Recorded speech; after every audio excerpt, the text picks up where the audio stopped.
So you've got this vision for what you want to create. Maybe it's a little bit murky, you're not sure yet. It's going to be these beautiful portrait paintings. You're not exactly sure how they're going to look. Or you have a really clear vision. It's going to be this comic book, there's going to be turtles, they're ninjas.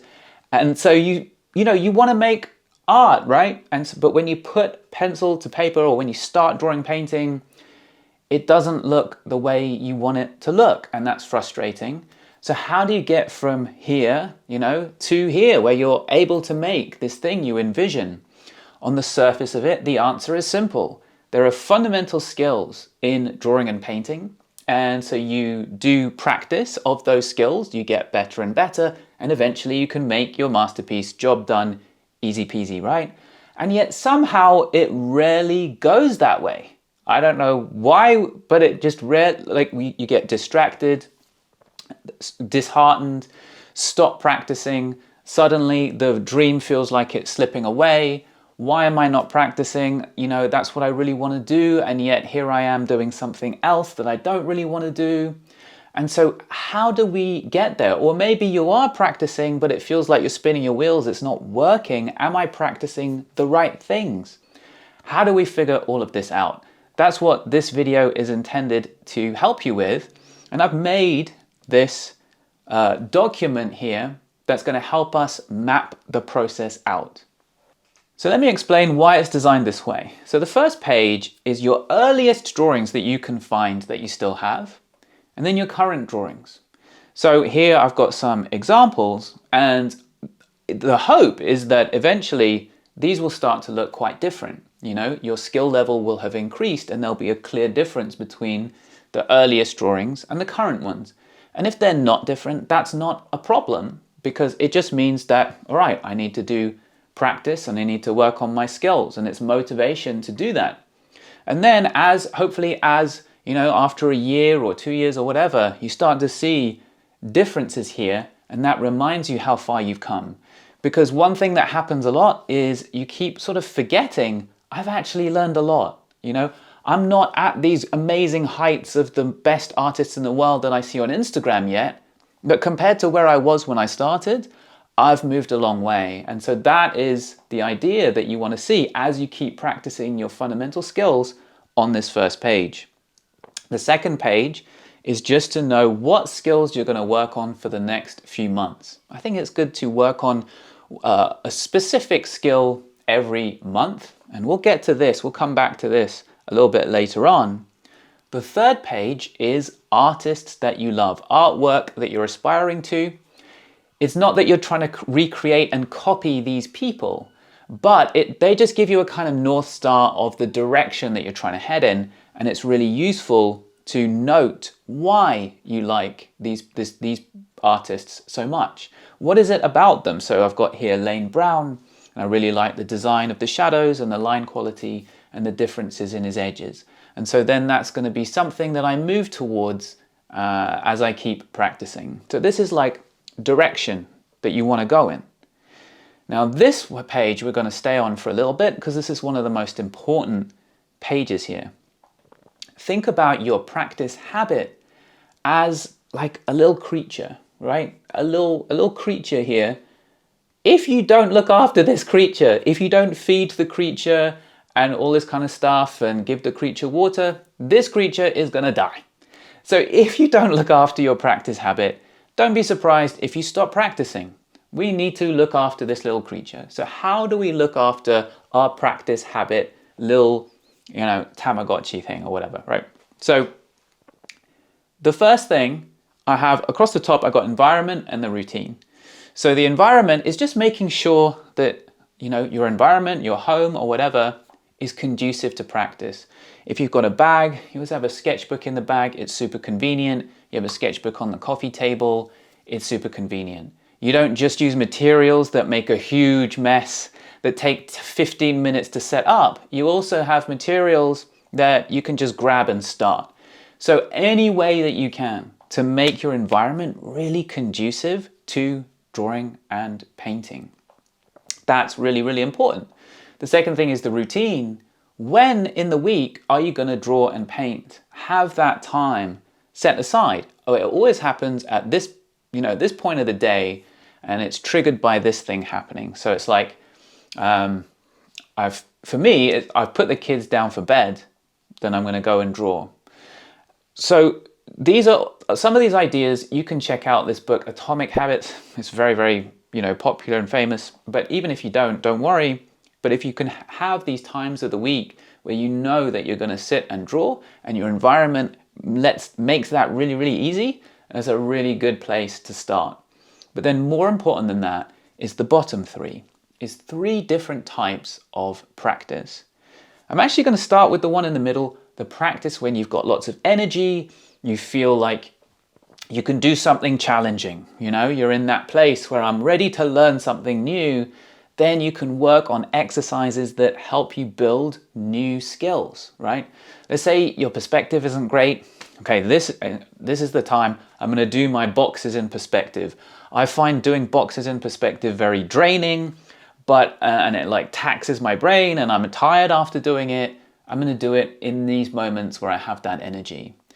As opposed to this other one, what practice am I going to do when I'm tired? So I said, after putting the kids down for bed, I'm exhausted, right?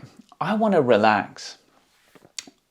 The thing that I find the most relaxing to do is this type of drawing practice. You may not, imagine that this could be possible, right? Because maybe you find drawing, you need energy for it and you need focus. But you can create drawing practice which is super relaxing as watching TV. So here's the thing the things that I do to make the practice super relaxing. Number one, I'm not practicing new skills. I'm not working on exercises like, I don't know anything about forearm anatomy. Okay, so I'm not going to practice that in these moments.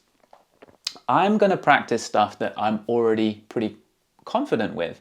Stuff that I've already done. When I had the energy, I did that practice when I was energetic. I learned these things, I gained some confidence with them, and now they move into what I do when I'm tired.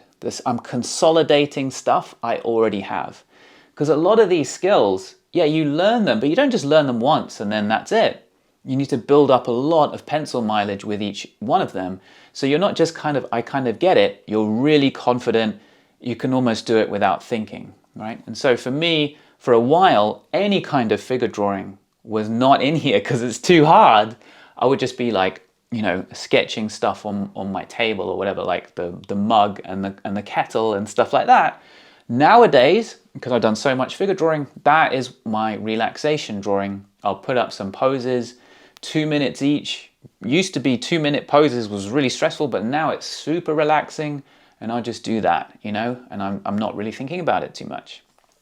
So then the third type of practice is trying to create that artwork that I want to create. That's the point. The point of this is not to get just technical skills so you can say, I'm super good at, drawing. The point of drawing is that you can express what you find interesting visually. You have these ideas or you see things, in day-to-day life that you find beautiful, little moments with the light or little, interesting poses, dynamic things, whatever it is that you love visually, you want to express that. You want to capture that. If you have this story to tell, you want to start making the thing in this practice. You may not yet have the skills to make that thing the way you want to make it, and that's okay. What will happen is you'll try and make it, and it's inspiring and fun because this is it. This is what I want to do. But then it's also a little bit like, but it's not the way I want it. It's not coming out the way I want it to. And that helps you to see, why am I doing this technical practice? Why am I doing these exercises? You're not doing them just for the sake of doing them. You're doing them for this art that you want to make. And so when you're doing this, I'm trying to make this comic book about Ninja Turtles, you might get sued if you do that, just so you know. But then you're like, I don't know how to, draw their arms. Okay, so I'm going to learn how to draw their arms better, and so on and so on. So these 3 really work together. One is good for your soul, making this art that you care about, and it drives everything else. One is learning new stuff, difficult exercises, and one is just adding quantity by allowing you to draw when you don't have much energy. So this page here is to help you figure out what you're going to do for the next few months. So these, you see there's 5 skills: general sketching for the first month, second month, simple forms for the figure, third month, simple forms for the figure again, because that deserves 2 months. This isn't a list that I'm saying you should use. It depends on where you are, like what skills you have and where you want to go to. The point is to know what it's going to be month by month.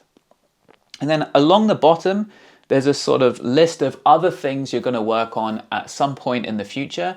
It's good to have that list in there, because what's going to happen is you're going to go, oh my God, I don't know how to draw hair.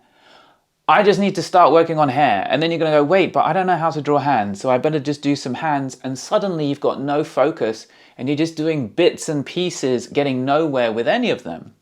So it's useful to be like, it's okay, I'm going to put hands in my future box of, I'm going to practice this at some point. Like, don't worry, brain, we're going to get to it. It's just not the focus for this month. So I'm not going to work on hands, I'm going to work on this other skill. This more important, more fundamental skill is like values or something, is my focus for this month.